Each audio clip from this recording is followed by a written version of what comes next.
పాత్రికేయ electronic media print social media మిత్రులకు ఉద్యమ నమస్సులు. మీరు మొదటి నుంచి ఈ ఉద్యమానికి అండదండలు అందిస్తూ వచ్చారు. మీ సహకారంతో, మీ అండదండలతోటే 30 ఏళ్ళుగా ఉద్యమం నిలబడుతూ వచ్చింది. లక్ష్యానికి అతి చేరువైన సమయంలో చిన్న చిన్న అవరోధాలను, ప్రస్తుతం ఎదురవుతున్న అవరోధాలను అధిగమించడం కోసం జరుగుతున్న ప్రయత్నంలో ప్రభుత్వానికి విజ్ఞప్తి చేయడం కోసమే, మా మనోభావాలను అర్థం చేసుకోవాలని కోరడం కోసమే ఈ ప్రెస్ మీటు. ఫిబ్రవరి 7న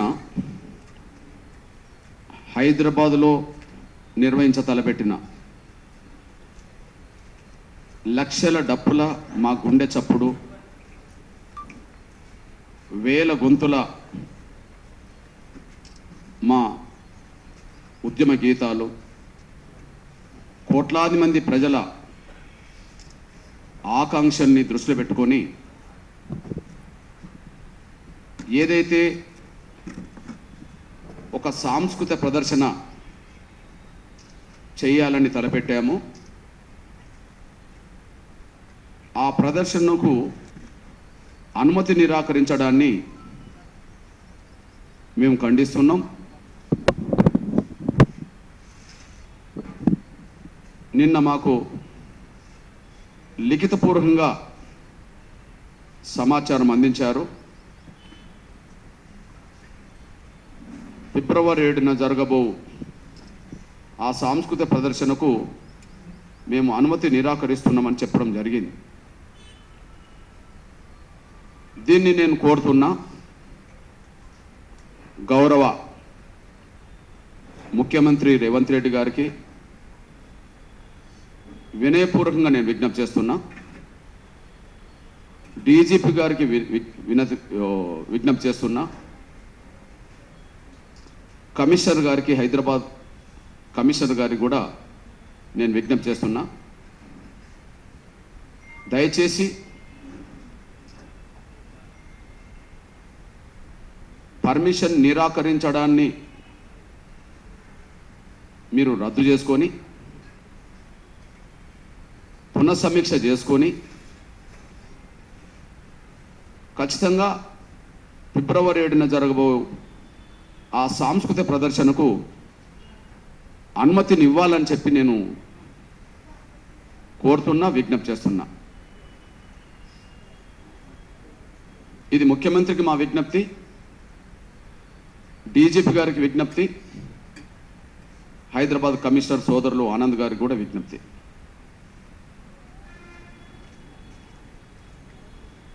ఇది మేము ప్రభుత్వానికి వ్యతిరేకంగా ఈ ప్రదర్శన నిర్వహించట్లేదు. ఇది మా ఇప్పుడున్న పడే ప్రభుత్వానికి మేము వ్యతిరేకంగా నిర్వహించట్లేదు. దయచేసి దీన్ని అపార్థం చేసుకోవద్దు. దయచేసి అపార్థం చేసుకోవద్దని విజ్ఞప్తి చేస్తున్నాను. నేను గత 30 ఏళ్లలో ఎప్పుడు కూడా ఇట్లాంటి ఒక కార్యక్రమాన్ని ఇవ్వలేదు. గత 30 ఏళ్లలో ఎప్పుడు కూడా ఇట్లాంటి ఒక సాంస్కృతిక కార్యక్రమాన్ని మేము ఇవ్వలేదు. 30 ఏళ్ళ తర్వాత మేము ఇవ్వడంలో దయచేసి ముందుగా మా గుండె లోతులో ఉండబడే బాధను అర్థం చేసుకోవాలి. మా గుండె లోతులో ఉండబడే బాధను అర్థం చేసుకోవాలి. ఒకటి, వర్గీకరణ అమలు కోసం మా డప్పుల ద్వారా మా గుండె చప్పుడు వినిపించాలని. వర్గీకరణ అమలు కోసం మా డప్పుల ద్వారా మా గుండె లోతులో ఉండబడే బాధను ప్రభుత్వానికి, ప్రపంచానికి వినిపించాలని. ఈ 30 ఏళ్లలో ఎన్నో ఉద్యమాలు చేసి అంతిమంగా సుప్రీంకోర్టు తీర్పుతో వర్గీకరణ సాధించాం. హైదరాబాదులో బహిరంగ సభలు పెట్టడం ప్రారంభించి 29 సంవత్సరాలైంది. 94లో ఎంఆర్పిఎస్ ఉద్యమం మొదలు పెడితే అది ఒక కుగ్రామంలో మొదలైన ఉద్యమం కాబట్టి 94-95 వరకు ఉమ్మడి ఆంధ్రప్రదేశ్లో విస్తరించడం కోసమే బోధించు సమీకరించు పోరాడనే స్పిరిట్ని దృష్టి పెట్టుకొని ఉద్యమాన్ని విస్తరించడం కోసమే 94-95 వరకు పనిచేశాం. కానీ ఉమ్మడి ఆంధ్రప్రదేశ్లో మొట్టమొదటి మా బహిరంగ సభ, మొట్టమొదటి మా ప్రదర్శన 96 మార్చి 2న మాదిగ హక్కుల దండోర పేరుతో లక్షలాది మందిని సమీకరించాం. 96 మార్చి 2 అంటే దాదాపు 29 సంవత్సరాలు. ఈ 29 సంవత్సరాల్లో ఒక వర్గీకరణతో పాటు ఎన్నో సమస్యల మీద చలో హైదరాబాద్ నిర్వహించాం. వర్గీకరణ కోసం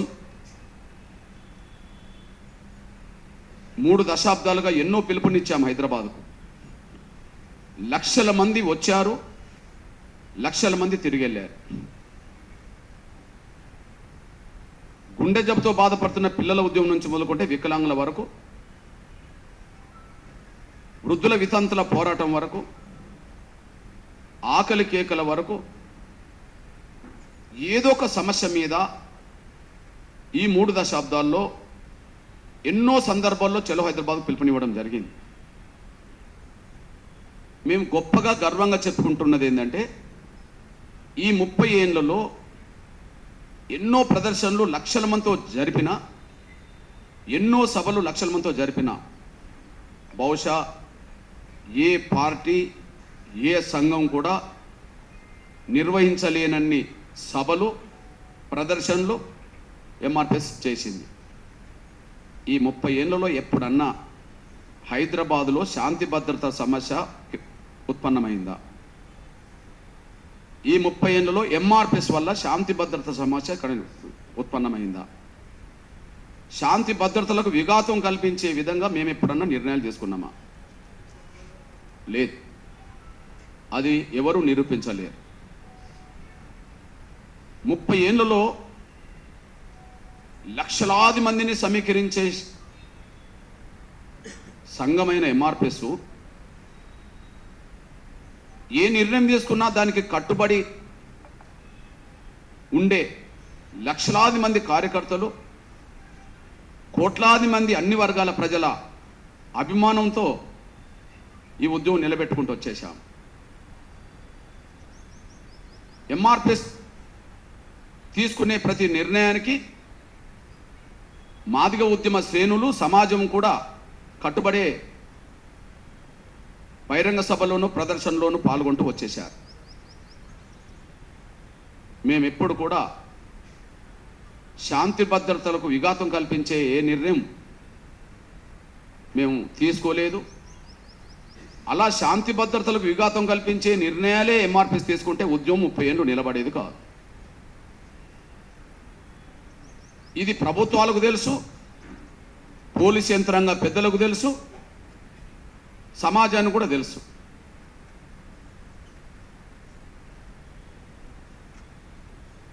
దయచేసి విజ్ఞప్తి చేస్తున్నాం,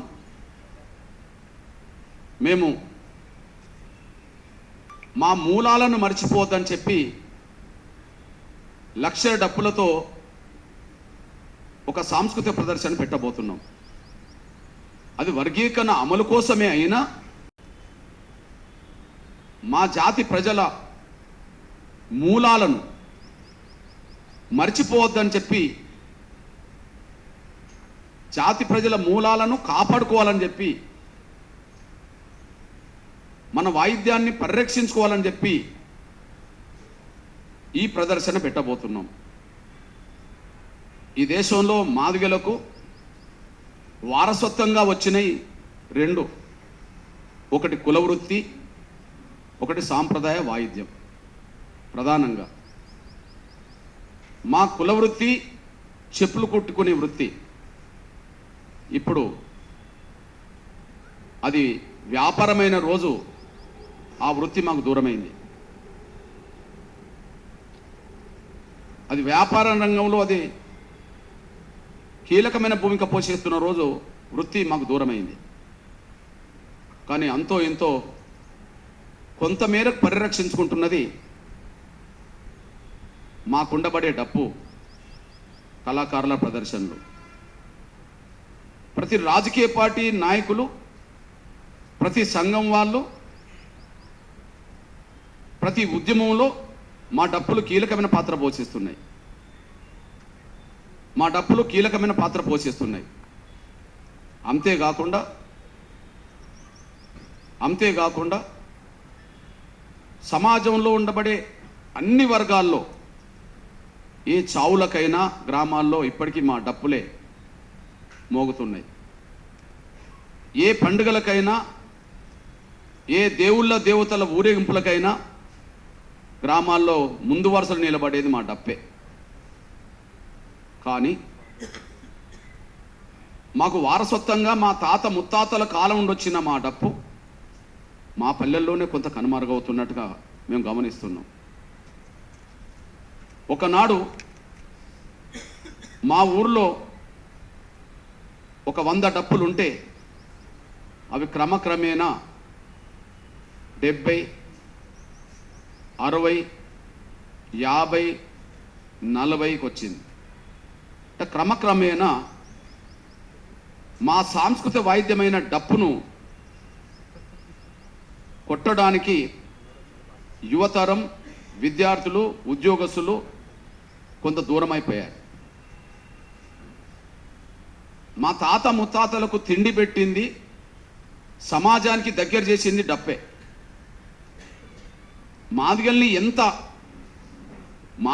ఎంత అంటరాని వాళ్ళని సమాజం మమ్మల్ని దూరం పెట్టిన, మాదిగల్ని మమ్మల్ని అంటరాని వాళ్ళని చెప్పి ఊరికి దూరంగా పెట్టి సమాజానికి దూరం పెట్టిన, మళ్ళీ ఆ సమాజంలో ఉండబడే వర్గాల కష్ట సుఖాల్లో, శుభ అశుభ గడియాల్లో మళ్ళీ మా డప్పు ఆ గ్రామానికి ఉపయోగపడ్డది. అంటే ఊరికి దూరంగా మమ్మల్ని పెట్టవచ్చు, మాదిగలనే పేరుతో మమ్మల్ని అంటరాని వాళ్ళుగా పిలవచ్చు, కానీ మళ్ళీ మా డప్పు ఊరికి అనుసంధానం చేసింది, మా డప్పు ఊరికి మమ్మల్ని దగ్గర చేసింది. మమ్మల్ని అంటరాని వాళ్ళని, మాదిగలని ఊరికి దూరంగా పెట్టిన వాళ్ళే మళ్ళా వాళ్ళ సావులకు, వాళ్ళ పండుగలకు మమ్మల్ని పిలిచి మా డప్పులనే ముందు పెట్టి ప్రదర్శనలు జరుపుకున్నారు. ఇది మాకు తెలుసు. అంటే మా డప్పు మా తాత ముత్తాతల కాలంలో మా కడుపు నింపింది, మాకు తిండి పెట్టింది. అదే డప్పు సమాజంలో అన్ని వర్గాలతో కలిసి ఉండే, కష్ట సుఖాల్లో కలిసి ఉండే వాయిద్యంగా మారింది. కానీ గత కొంతకాలంగా మా డప్పు మా పల్లెలోనే కనుమరుగవుతున్న సమయంలో ఇది తాత ముత్తాతలకు తిండి పెట్టిన డప్పు అని, అన్ని వర్గాల కష్ట సుఖాల్లో పాలు పంచుకున్న డప్పు అని, దాన్ని మనం వదులుకోవద్దని, మూలాలు మర్చిపోయిన జాతి ఒక చరిత్ర నిర్మించుకోలేదని, మన గత చరిత్రను గుర్తుంచుకునే విధంగా మన డప్పును మన మాదిగ పల్లెలో పునరుజ్జీవం పొందే విధంగా అందరం కలిసి డప్పు కొడదామని, సామాన్య కుటుంబాల్లో ఉండబడే పేదలే కాదు, ఇప్పుడిప్పుడు చదువుకుంటున్న ఉన్నత విద్యావంతుల వరకు, లేదా చిన్న ఉద్యోగం నుంచి మొదలుకుంటే ఉన్నత ఉద్యోగస్తులుగా ఎదిగిన ఉద్యోగస్తుల వరకు, ఒక వార్డు మెంబర్ మొదలుకొని చట్టసభలకు వెళ్ళిన వాళ్ళ వరకు ఎవరమైనా మాదిగలమే అయినప్పుడు మన తాత ముత్తాతల కాలం నుంచి వాయిద్యపరంగా మన వారసత్వ సంపదగా వచ్చిన ఆ డప్పును మనం కొట్టడం అనేది గర్వకారణంగా చూసుకుందాం. కానీ ఆ డప్పును కొట్టడం అనేది బాధో సిగ్గో అనేది అనిపించుకోవద్దని చెప్పే మాదిగ పల్లెలో కనుమరుగవుతున్న మా డప్పును మళ్ళీ పునరుజ్జీవం చేసుకోవడం కోసమే ఈ సాంస్కృతిక ప్రదర్శనగా చూడాలని చెప్పి నేను విజ్ఞప్తి చేస్తున్నాను. ఈ సాంస్కృతిక ప్రదర్శనగా చూడాలని చెప్పి నేను విజ్ఞప్తి చేస్తున్నా. మా విజ్ఞప్తిని నిజంగా మాకు తిండి పెట్టిన డప్పు, ఈ సమాజానికి సేవ చేసిన డప్పు, సమాజంతో అనుబంధాన్ని పెంచిన మా డప్పు ఒకనాడు కన్నీరు గార్చింది. నా వాళ్ళే నన్ను దూరం చేసుకుంటుండ్రు కదా అని. నా వాళ్ళే, నేను ఏ కులానికి నేను ఆయుధంగా మారాను, ఏ కులం దగ్గర నేను శబ్దంగా మారాను, ఆ కులమే నన్ను దూరం చేసుకున్నది కదా అని చెప్పి మా డప్పు కన్నీరు గార్చవచ్చు. కానీ వాళ్ళ అదే డప్పు ఆనంద బాష్పాలు, చేస్తుంది. ఎందుకంటే ఇప్పుడు తెలుగు నేల మీద ఏ షాపులకు వెళ్ళినా ఏ వస్తువైనా దొరుకుతుంది. కానీ ఇప్పుడు డప్పుల షాపులకు వెళ్తే డప్పులు మాత్రం కరువైపోయింది, దొరకట్లేదు. మొన్నటి వరకు 400 డప్పు ఇప్పుడు 800 అయిపోయింది. ఏ షాప్కి వెళ్ళినా రేటు పెరుగుతుంది. అంటే మా డప్పు అనుకుంటుంది, ఓ నా వాళ్ళు నన్ను మళ్ళీ అక్కన చేర్చుకుంటుండ్రు కదా అని, నా వాళ్ళు నన్ను అక్కన చేర్చుకుంటుండ్రు కదా అని చెప్పి డప్పు ఆనందంతో కన్నీరు తీస్తుంది. మాకు తెలుసు, మేము ఇవాళ ఉద్యమకారులం కావచ్చు, మా వాళ్ళలో కొంత ఉద్యోగస్తులకు ఎదిగిన వాళ్ళు ఉండవచ్చు, వార్డు మెంబర్ నుంచి మంత్రులైన వాళ్ళు ఉండవచ్చు. కానీ మేము మా సామాజిక వర్గంగా మాదిగలము. మేము ఇవాళ ఉద్యమకారులుగా మారకముందు, మేము అంతో ఇంతో ఎదగకముందు అత్యంత పేద కుటుంబంలో పుట్టిన నా కులస్తులు వాళ్ళ జీవన విధానం కొనసాగించడానికి చెప్పులు కుట్టే వృత్తిని నమ్ముకోవడమే కాకుండా డప్పు కొట్టడం కూడా మా పొట్ట నింపడానికి, సమాజానికి దగ్గర చేయడానికి దారితీసింది.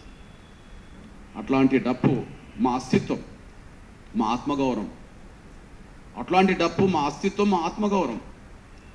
మా అస్తిత్వాన్ని డప్పును కాపాడుకోవడం ద్వారా, మా ఆత్మగౌరవాన్ని దండోర చాటించడం ద్వారా, మా ఉనికిని మేము ఇది అని చెప్పుకోవడం ద్వారా మేము చాటాల్సిందే.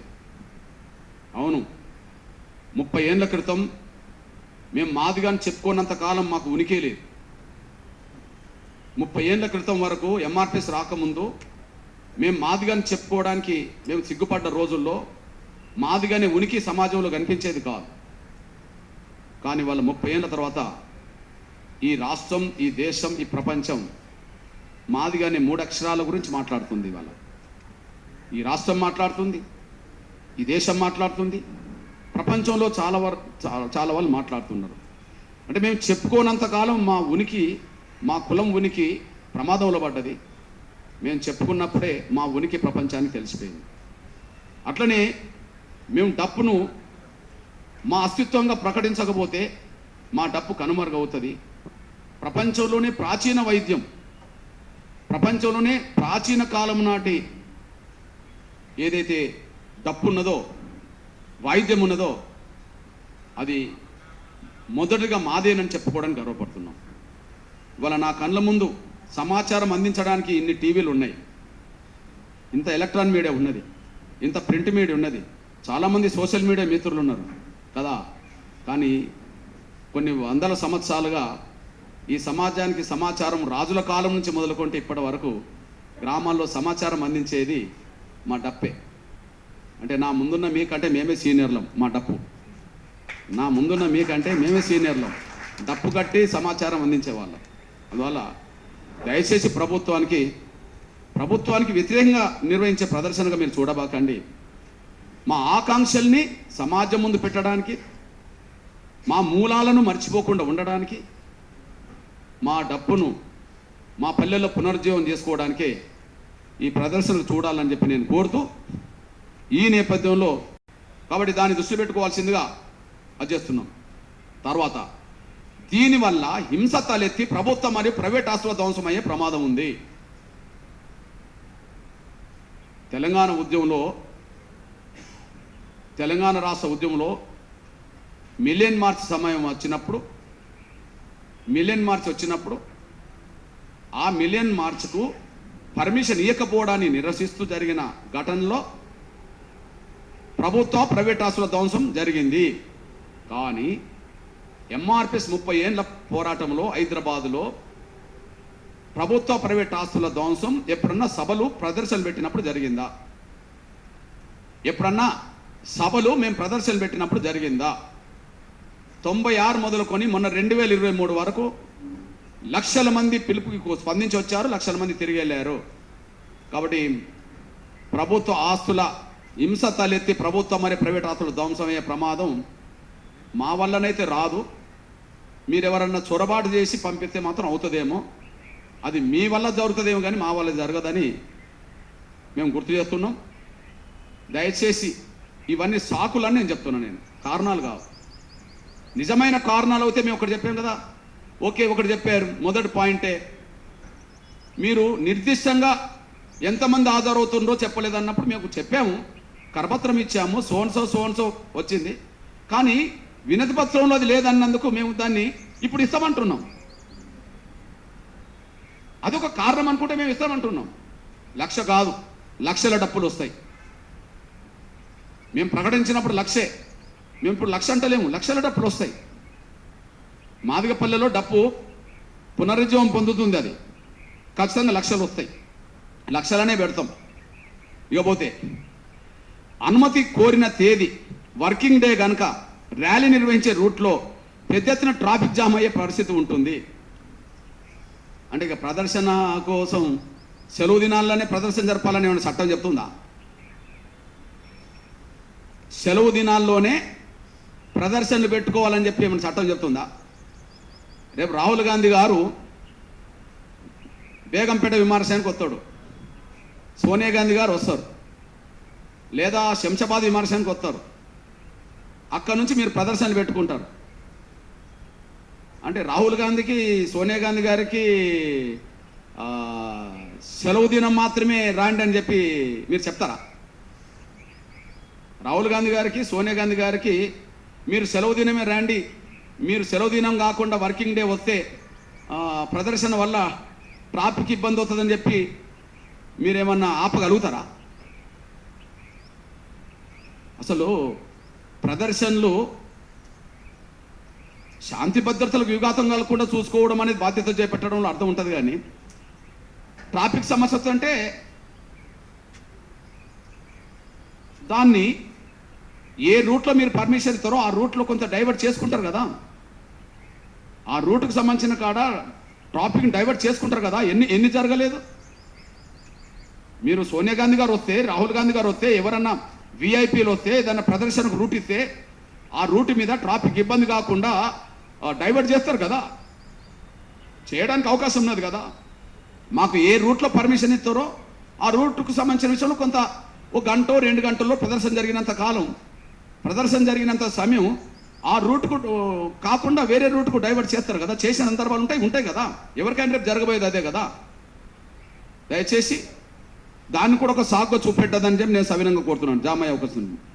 దానివల్ల పబ్లిక్ సాధారణ ప్రజలకు తీవ్ర ఇబ్బంది కలుగుతుంది, అంటే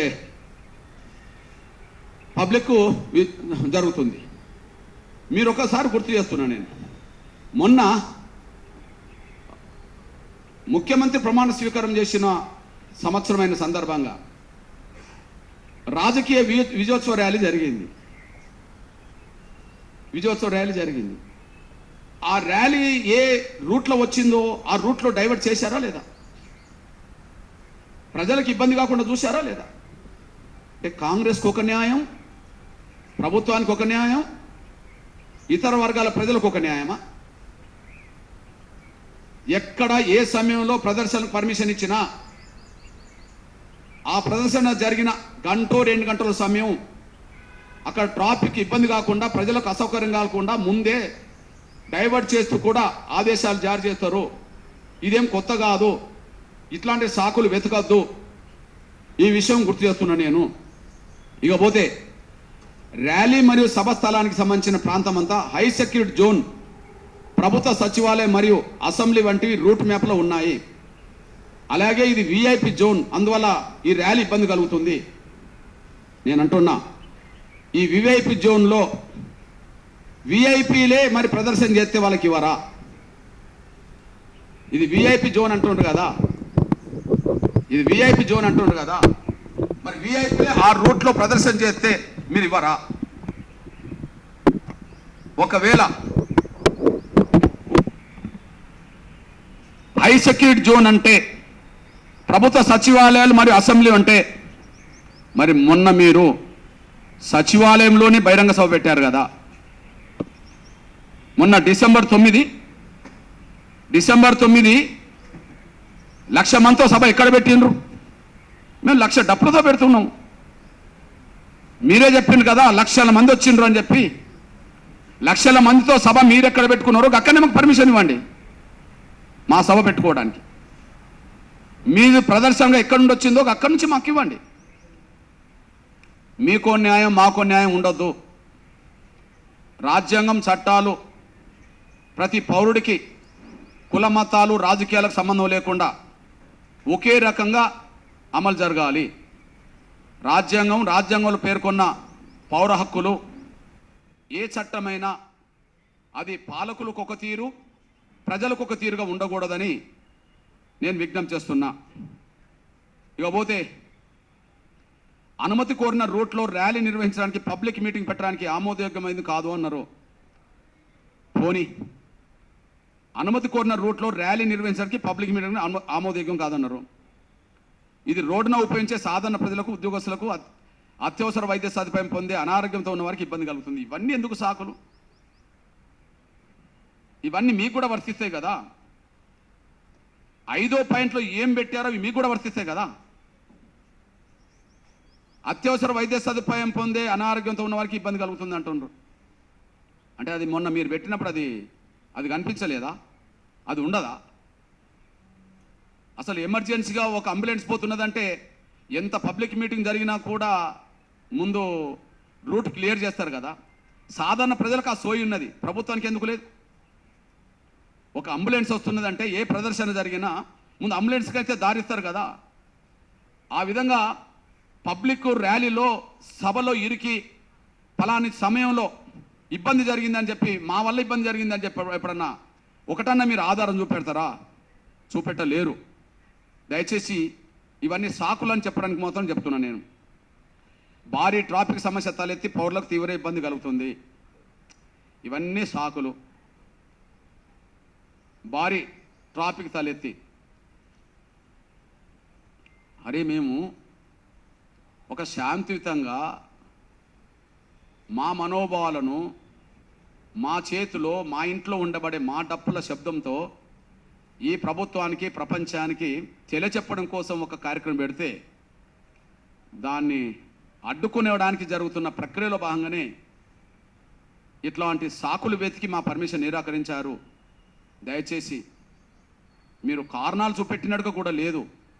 ఇందులో 1-2 కారణాలను మీరు భావించుకుంటే దానికి వెంటనే మళ్ళీ ఎంతమంది వస్తారో చెప్పడానికి కూడా మేము సిద్ధంగా ఉన్నాం. కానీ దీన్ని నిరాకరించడం అనేది మీరు రద్దు చేసుకొని ఇప్పటికే మాకు నిరాకరిస్తూ ఏదైతే పంపారో దీన్ని మీరు రద్దు చేసుకొని ఖచ్చితంగా మాకు పర్మిషన్ ఇవ్వాలని చెప్పి నేను కోరుతున్నా. ఈ విషయాన్ని గౌరవ ముఖ్యమంత్రి రేవంత్ రెడ్డి గారికి, గౌరవ డీజీపీ గారికి, గౌరవ సోదరులు కమిషనర్ ఆనంద్ గారికి నేను విజ్ఞప్తి చేస్తున్నా. ఇది సాకులు మాత్రమే తప్ప కారణాలు కావు. ఏదో రకంగా మా ప్రదర్శన జరగకుండా చూడడం కోసమే ప్రభుత్వమే ఇట్లాంటి ప్రయత్నాలు డిపార్ట్మెంట్ ద్వారా చేపిస్తున్నదని చెప్పి మేము భావిస్తున్నాం. ఎందుకంటే మేము పర్మిషన్ కోరుతున్నప్పుడు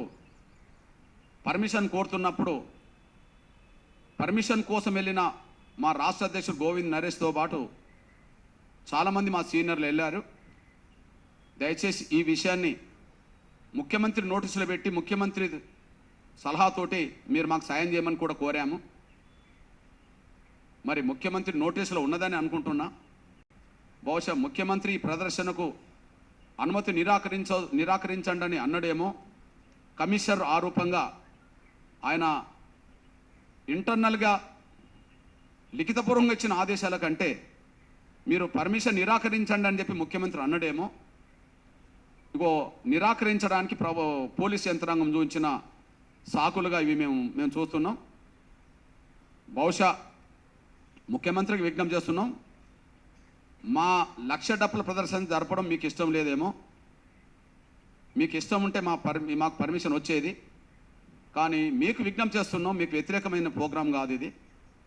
మా ఆకాంక్షను తెలియజెప్పుకోవడం, వెంటనే అమలు చేయించుకోవడం, మా బిడ్డల భవిష్యత్తును కాపాడుకోవడం కోసమే తప్ప మేము ఎవరికి వ్యతిరేకం కాదనే విషయం కూడా, ముఖ్యంగా మీకు కూడా మేము వ్యతిరేకం కాదనే విషయాన్ని దయచేసి గుర్తెరగాలని చెప్పి మొదటిసారి 30 ఏళ్ళ తర్వాత మొదటిసారి మా డప్పును ప్రపంచం ముందుకు చూపెట్టబోతున్నాం. మా గుండె చప్పుడు మా డప్పు ద్వారా వినిపించబోతున్నాం కనుక దయచేసి ముఖ్యమంత్రి ప్రత్యేక చొరవ తీసుకొని ఖచ్చితంగా ప్రదర్శనకు అనుమతి ఇచ్చే విధంగా మీరు డీజీపీ గారితో కమిషనర్ గారితో మాట్లాడాలని చెప్పి మా ఆకాంక్షను తెలియజెప్పుకోవడానికి మీరు సహకరించాలని చెప్పి నేను గౌరవ ముఖ్యమంత్రి రేవంత్ రెడ్డి గారికి విజ్ఞప్తి చేస్తున్నా, గుర్తు చేస్తున్నా. ధన్యవాదాలు. అనుమతి నిరాకరించడానికి ఒక 6 అంశాలు తీసుకొచ్చారు. అవి నిజమైన కారణాలుగా భావించుకోవట్లేదు. అనుమతి నిరాకరించడానికి సాకులు మాత్రమే వెతికిండ్రు. అంటే అనుమతి ఇవ్వద్దని చెప్పి ముందే అనుకున్నారు కనుక, అనుమతి ఇవ్వద్దని చెప్పి ముందే అనుకున్నట్టుగా ఉన్నది కనుక నిరాకరించడానికి ఏ కారణాలు అయితే చూపెట్టారో అవి నిజమైన కారణాలు కాదు, అది సాకులు మాత్రమేనని నేను గుర్తు చేస్తున్నాను. నేను అందులో మొదటిది, ఈ ప్రదర్శనలో ఎంతమంది హాజరవుతారో నిర్దిష్టంగా దరఖాస్తుదారుడు పేర్కొనలేదంట. మేము దరఖాస్తు ఇస్తున్నప్పుడే దరఖాస్తుకు కరపత్రం యాడ్ చేశాం, లక్షల డప్పులు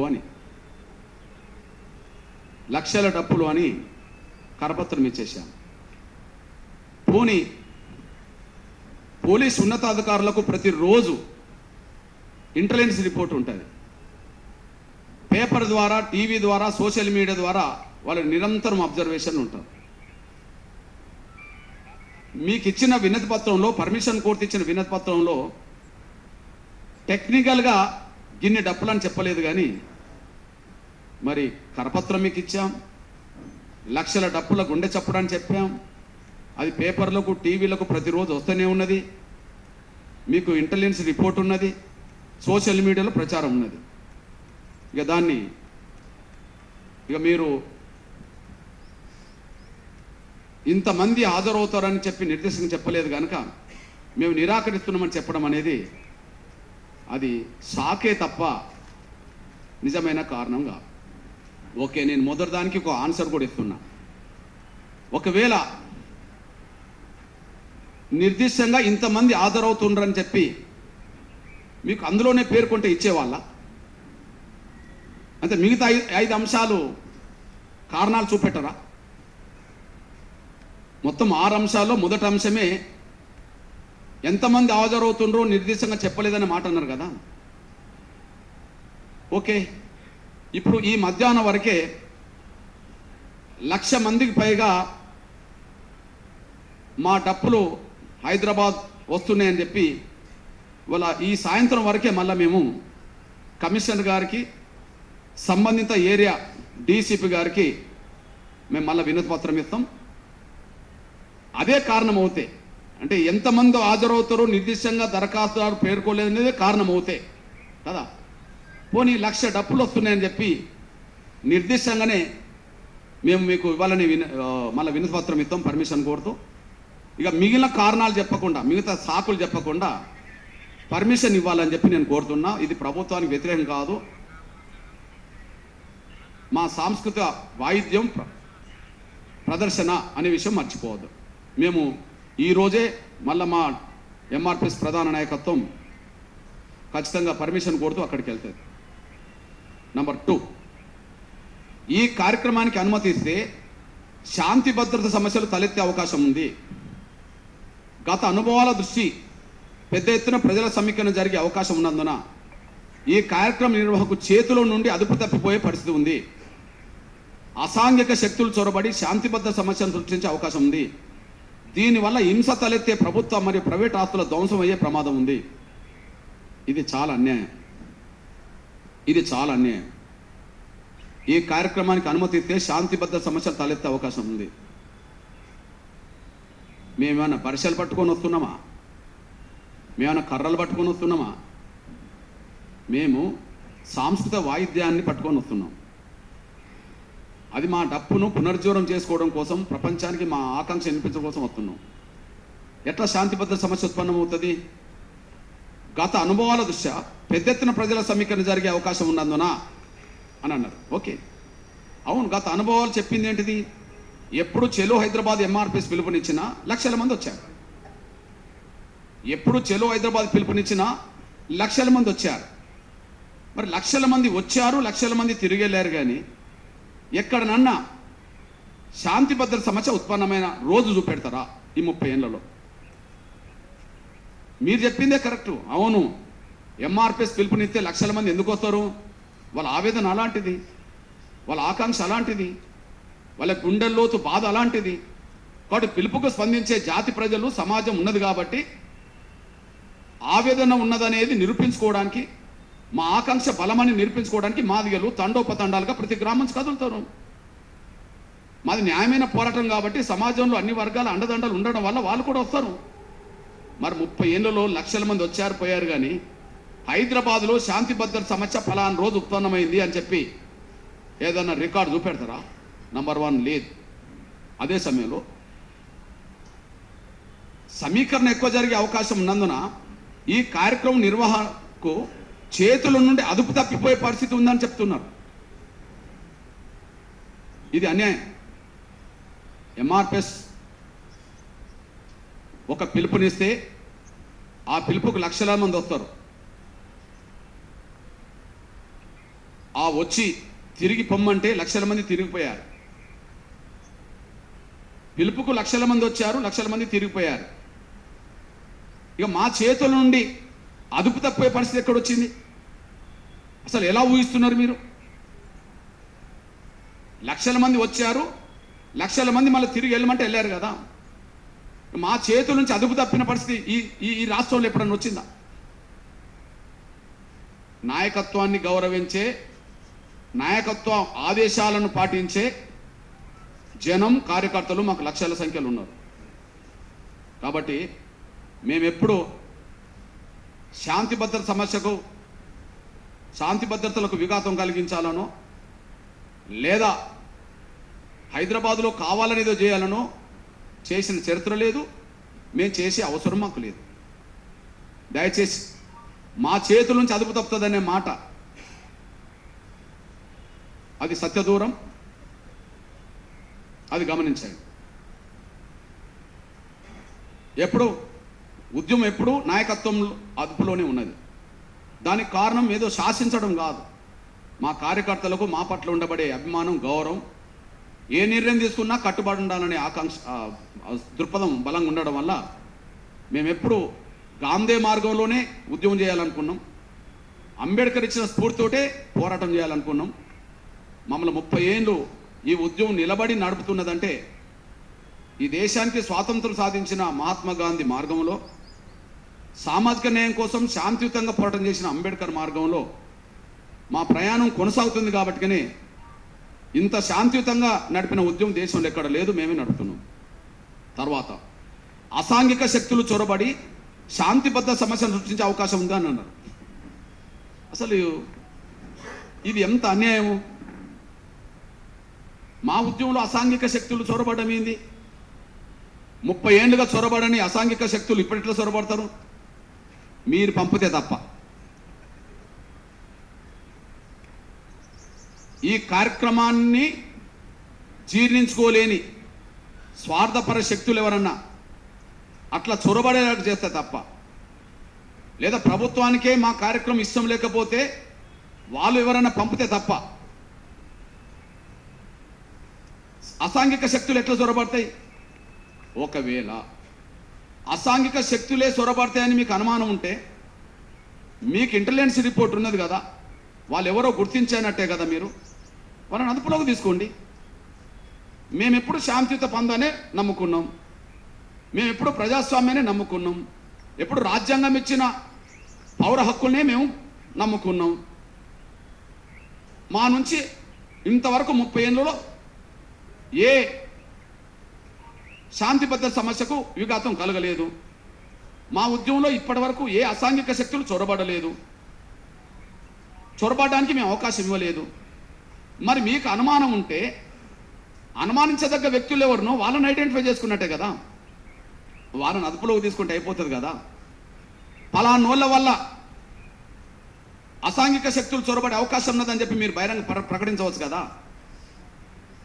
అందువల్ల ఇష్టం లేని వాళ్ళు ఎవరన్నా అట్లా చేస్తారనుకుంటే మేము మా గుండె చప్పుడు వినిపించాలనుకున్నాము, కానీ అసాంఘిక శక్తులను మేము చొరబడాలని మేము కోరుకుంటామా? మాకు తెలుసు, మేము సమస్య పరిష్కారం కోరుకుంటున్నాం. సమస్య పరిష్కారం ఇష్టం లేని వాళ్ళు ఏదన్నా కుట్ర చేయాలనుకుంటే కుట్ర చేసే వాళ్ళని అదుపులో పెట్టుకోండి, కుట్ర చేసే వాళ్ళని అదుపులో పెట్టుకోండి. వాళ్ళు ఎవరో సమాజం ముందు ఎక్స్పోజ్ చేయండి. ఎవరు అసాంఘిక శక్తులో ఎవరు చొరబడాలనుకుంటున్నారో వాళ్ళను అదుపులో పెట్టండి, ఎక్స్పోజ్ చేసి అదుపులో పెట్టండి, మాకే అభ్యంతరం లేదు. 4 గంటల లోపు 4-5 గంటల లోపు ముందు మొదటి పాయింట్కి అయితే మేము చెప్తాం. మిగతా అన్ని సాకులే. ఇది కూడా సాకే, ఎందుకంటే ఇంటెలిజెన్స్ రిపోర్ట్ వెళ్ళిపోయింది, పేపర్లో వచ్చింది, టీవీలో వచ్చింది, సోషల్ మీడియాలో వస్తున్నది. కరపత్రం ఇచ్చాం 1,00,000 డప్పులని. 1,00,000 కాదు, ఇప్పుడు లక్షలు వస్తాయి. ఇది గ్యారెంటీ. మేము లక్షలనే పెడతాం. ఎందుకు ఇవ్వదు? రేపు కాంగ్రెస్ ఏదన్నా మేము ఇది చేస్తామని చెప్పి విజయోత్సవ ర్యాలీలు పెడతారు, లక్షలు వస్తారు, వాళ్ళకి ఇవ్వరా అయింది. మేము మా ఉద్యమాన్ని మా జాతి బిడ్డల భవిష్యత్తు దృష్టి పెట్టుకొని అన్ని విషయాలు మాట్లాడతాం కదా నాన్న, అన్ని విషయాలు మాట్లాడుకుంటాం కదా. కాకపోతే మా డప్పే మా ఇంట్లో నుంచి దూరమైంది. మా డప్పు చాలా కన్నీరు గార్చి ఉంటుంది. నా వాళ్ళే నన్ను దూరం చేసుకుంటుండ్రు, నేను ఎక్కడికి పోవాలని. అడే నా జాతి మళ్ళా ఆ డప్పును హక్కున చేర్చుకోవాలి, అది ఆనంద బాష్పాలు రాలాలి, మా డప్పు నుంచి రాలాలి. ఓకే, అదే మా లక్ష్యం. తర్వాత ఓకే, నాకు తెలిసి మా సోదరులు గమనించండి, నాకు తెలిసి ప్రపంచంలో ఇట్లాంటి ప్రదర్శన ఇంతకుముందు ఎక్కడ జరగలేదు. దయచేసి ఇది ఒక్కటి గుర్తింది. బహుశా అది కూడా కంటవింపుకున్నదేమో ఎవరికన్నా. ప్రపంచంలో ప్లీజ్, ప్రపంచంలో ఇట్లాంటి కార్యక్రమం ఒక సాంస్కృతిక కార్యక్రమం. మీరు అందరికీ తెలుసు, ప్రపంచంలో వాయిద్యాలు లేవా? ఈ దేశంలో వాయిద్యాలు లేవా? చాలా కులాల చేతిలో వాయిద్యాలు ఉన్నాయి, ప్రపంచంలో వాయిద్యాలు ఉన్నాయి. కానీ ప్రపంచవ్యాప్తంగా 1,00,000 వాయిద్యాలతో, అంటే డప్పు ప్రపంచవ్యాప్తంగా 1,00,000 వాయిద్యాలతో ఇక్కడ నన్ను ప్రదర్శన జరిగిందంటే ప్రపంచ చరిత్రలోనే అది లేదు.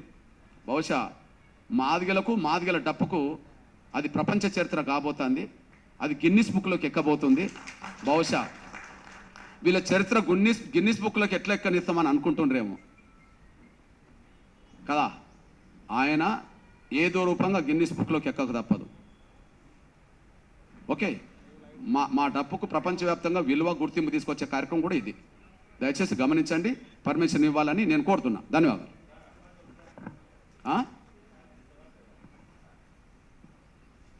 నా తమ్ముడు ఇప్పటివరకు చెప్పింది అదే. ఏ సాకులేదు చెప్పిండ్రో అది సాకులే తప్ప కారణాలు కావు. ఒకటి ఏదన్నా మీరు కారణం అని భావించుకుంటే నిర్దిష్టంగా చెప్పడం కోసం ప్రయత్నం చేస్తాం. ఇప్పుడే చెప్తాం.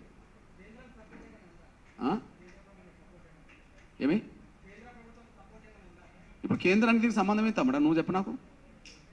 మనం సపోర్ట్ గవర్నమెంటున్నావు వద్దంటున్నావు కదా, చెప్పు అదన్ను. మా ప్రదర్శన ఇది, దీనికి ఏమైనా సపోర్ట్ ఏంది? అన్ని పార్టీలను ఆహ్వానిస్తా, ముఖ్యమంత్రిని ముందు ఆహ్వానిస్తా, రమ్మన్. ఇంకో మాట చెప్తున్నాను, రేపు ప్రదర్శన 1,00,000 డబ్బుతో ప్రదర్శన నిజంగా జరిగేది హైదరాబాద్లో కదా. హైదరాబాద్ పేరు గిన్నిస్ బుక్లోకి ఎక్కుతుందిగా మళ్ళీ ఈ పేరుతో.